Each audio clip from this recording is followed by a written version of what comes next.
Le monde d'aujourd'hui nous pousse à toujours faire plus, montrer plus, donner plus. On confond le mouvement avec la vie, le désir avec la valeur, la présence des autres avec la vérité de notre être. Mais il arrive un moment, discret et souvent inattendu, où ce vacarme perd son pouvoir. Le corps cesse d'appeler, les envies s'estompent, le silence s'installe. Ce silence n'est pas une absence, il est un seuil. Là où beaucoup croient qu'il n'y a plus rien, commence en réalité l'éveil de l'âme. Carl Jung l'a suggéré. Lorsque la façade ne suffit plus, lorsque le masque se fissure, quelque chose de plus profond émerge. Une voix intérieure, ancienne et vraie. Dans cette vidéo, nous allons explorer ce chemin de retrait, d'abstinence et de reconnexion. Un voyage intérieur, loin du regard des autres, où l'on cesse de se chercher, pour enfin se retrouver. Le corps en silence, l'éveil d'une présence oubliée. On ne réalise pas toujours à quel point nos vies sont bruyantes. Pas seulement à cause des sons, mais des sollicitations, des regards, des attentes constantes. Depuis l'enfance, on nous apprend que notre valeur dépend de ce que l'on montre, de ce que l'on donne, de ce que l'on attire. Et dans ce tumulte, le corps devient un instrument de performance. On s'y accroche pour être vu, désiré, validé. Mais que se passe-t-il lorsque ce corps, un jour, décide de se retirer de la scène? Il ne s'agit pas d'un rejet du monde, ni d'un repli pathologique. Il s'agit d'une pause sacrée. Un moment où le mouvement cesse, où le regard ne cherche plus à plaire, où l'énergie cesse de se disperser. Et dans ce silence soudain, quelque chose d'oublié commence à remonter doucement à la surface. C'est l'âme, celle qu'on avait étouffée sous des couches de rôle, de conquête, d'attente. Elle n'a jamais disparu. Elle patientait. Carl Jung l'avait pressenti. Lorsque la conscience rationnelle ne suffit plus à nous maintenir debout, lorsque le masque ne tient plus, alors l'inconscient frappe. Pas en criant, mais en murmurant. Un malaise diffus, une impression de vide au cœur du plein. Ce n'est pas une dépression, c'est un rappel, une invitation à retourner à la source. Et c'est souvent dans ces moments d'abstinence, qu'elle soit physique, affective ou sociale, que l'appel devient audible. Ce retrait n'est pas une perte, c'est un retour. Lorsque le corps cesse de séduire, il commence à sentir. Lorsque la parole s'interrompt, l'écoute intérieure se réveille. Et cette écoute, au début, peut déranger, car elle met en lumière tout ce qui avait été ignoré. Mais elle est aussi la porte vers un territoire plus vaste, plus vrai, celui de l'être. Ce n'est pas l'extase du monde extérieur qui guérit, c'est la reconnexion au silence intérieur, là où l'âme ne cherche plus à être aimée, mais à être entendue. C'est dans cette chambre intérieure, désertée du bruit, que commence le vrai voyage. L'abstinence comme passage initiatique.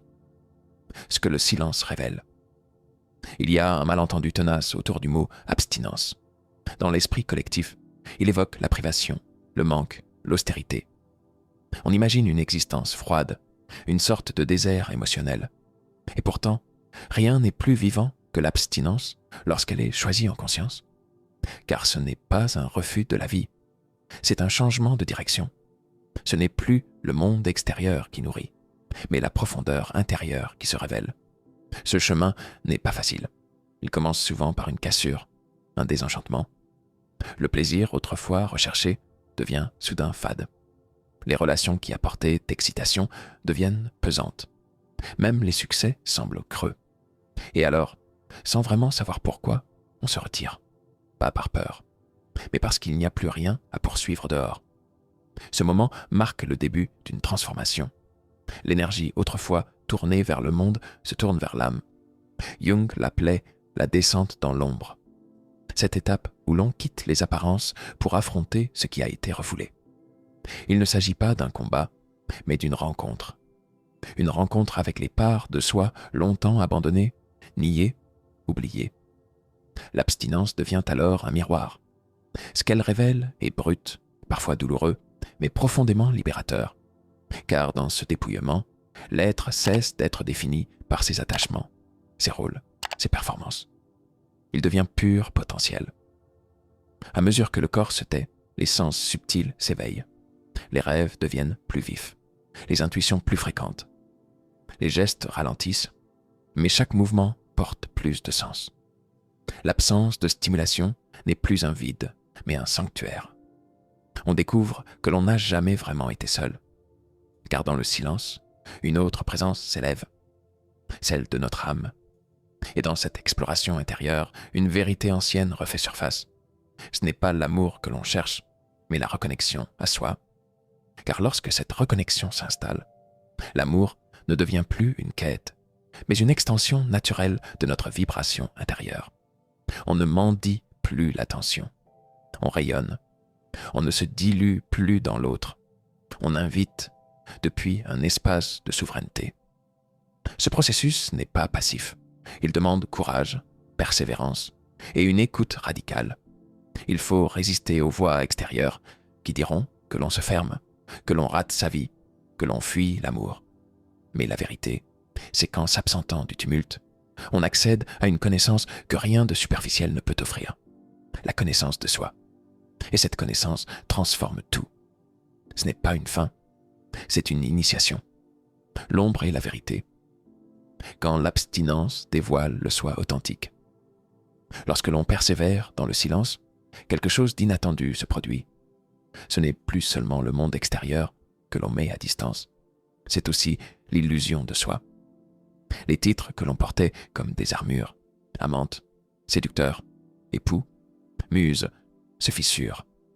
L'identité construite pour être acceptée par les autres commence à se désagréger. Et ce moment, aussi sacré soit-il, est souvent terrifiant. Car il faut du courage pour se regarder sans les filtres, sans les masques, sans les justifications. Ce que l'on découvre alors n'est pas toujours beau à première vue. Il y a la fatigue d'avoir trop donné, la colère d'avoir été ignoré, la tristesse d'avoir cru que l'on valait uniquement parce que l'on offrait. Tout ce que l'on avait rangé sous le tapis du paraître remonte. Et c'est là que se révèle la véritable puissance de l'abstinence. Elle nous met face à notre ombre. Carl Jung nous avertissait « Ce que vous ne rendez pas conscient vous revient sous forme de destin. » Et c'est exactement ce que fait ce temps de retrait. Il force la conscience. Il oblige à ressentir ce que l'on fuyait dans l'agitation du monde. Il n'y a plus de distraction, plus de corps dans lesquels se perdre, plus de mots pour combler l'ennui. Il n'y a que soi, face à soi. Mais ce face-à-face n'est pas une punition, c'est une libération. L'ombre n'est pas là pour nous détruire, elle est là pour nous montrer ce qui attendait d'être guéri, reconnu, aimé. En acceptant notre solitude, nous apprenons à être en présence de nos blessures sans nous en faire des ennemis. Nous découvrons que chaque faille est un passage, chaque douleur un signal, chaque silence une prière. Ce moment charnière transforme la perception. Ce n'est plus le manque que l'on ressent, mais la densité de sa propre présence. On commence à habiter son corps comme un sanctuaire, non plus comme une vitrine.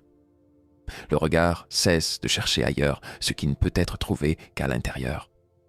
Et plus le lien avec soi se renforce, plus les anciennes dépendances perdent leur emprise. Ce n'est pas l'abstinence qui libère, c'est ce qu'elle révèle. La souveraineté oubliée. On n'attend plus que quelqu'un vienne nous sauver, car on réalise que l'on est déjà chez soi. Ce n'est pas l'autre qui doit combler notre vide. C'est nous qui apprenons à nous tenir debout dans le plein de notre silence. Ce chemin n'est pas linéaire. Il y aura des jours de doute, des moments de repli. Mais même dans ces instants, la vérité ne s'éteint pas. Elle continue de brûler doucement, comme une flamme que rien ne peut souffler. La vérité, que ce n'est qu'en devenant pleinement soi que l'on peut aimer, créer et vivre vraiment. De l'absence à la présence, la renaissance silencieuse.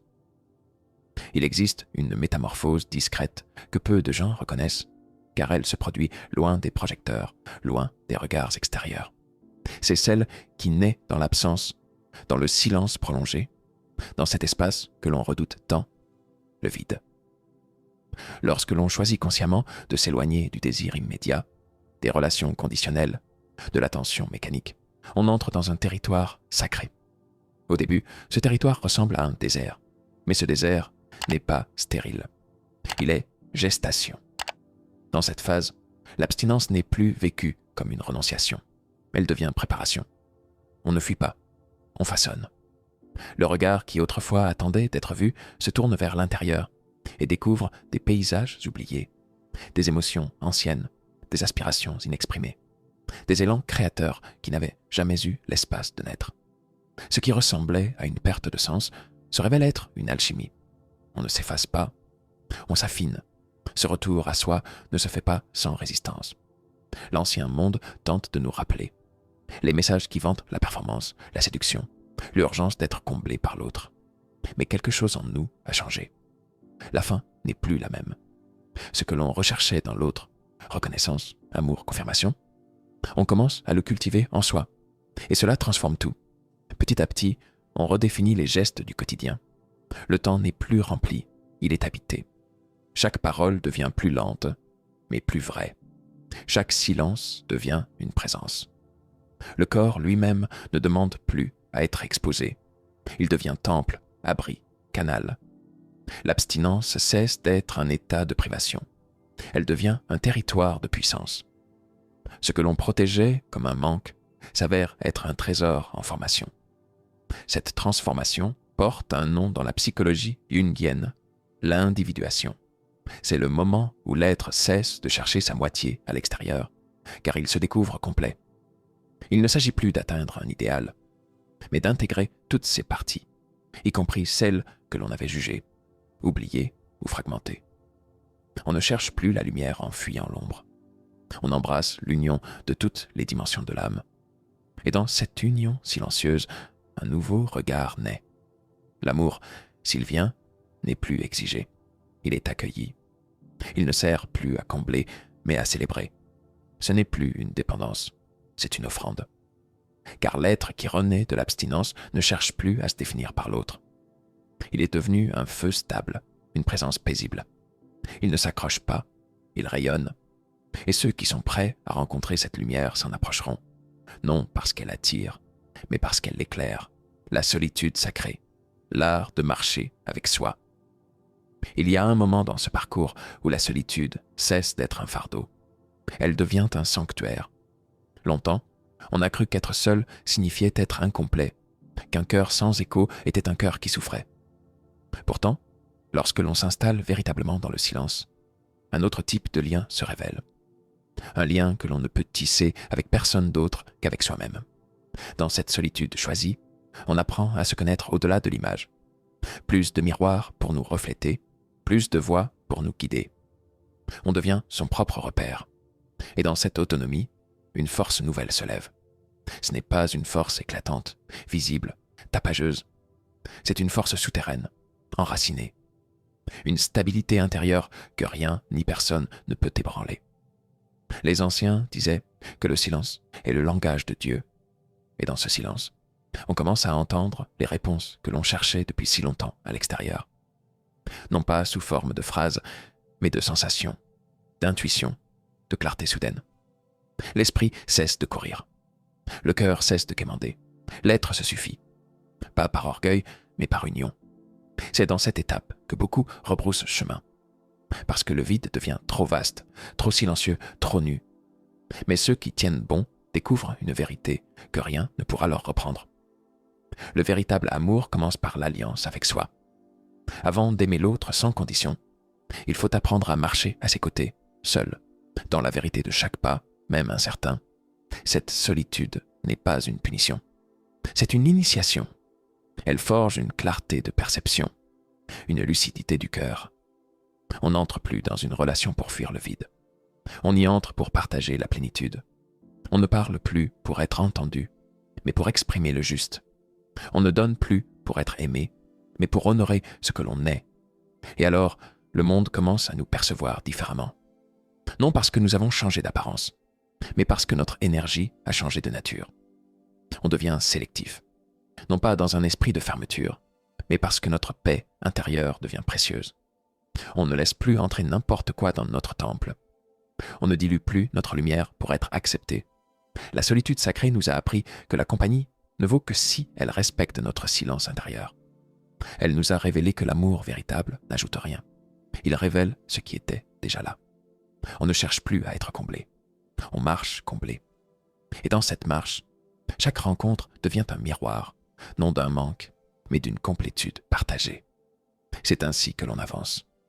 Non avec empressement, mais avec révérence. Car désormais, le compagnon de route le plus fidèle, c'est soi-même.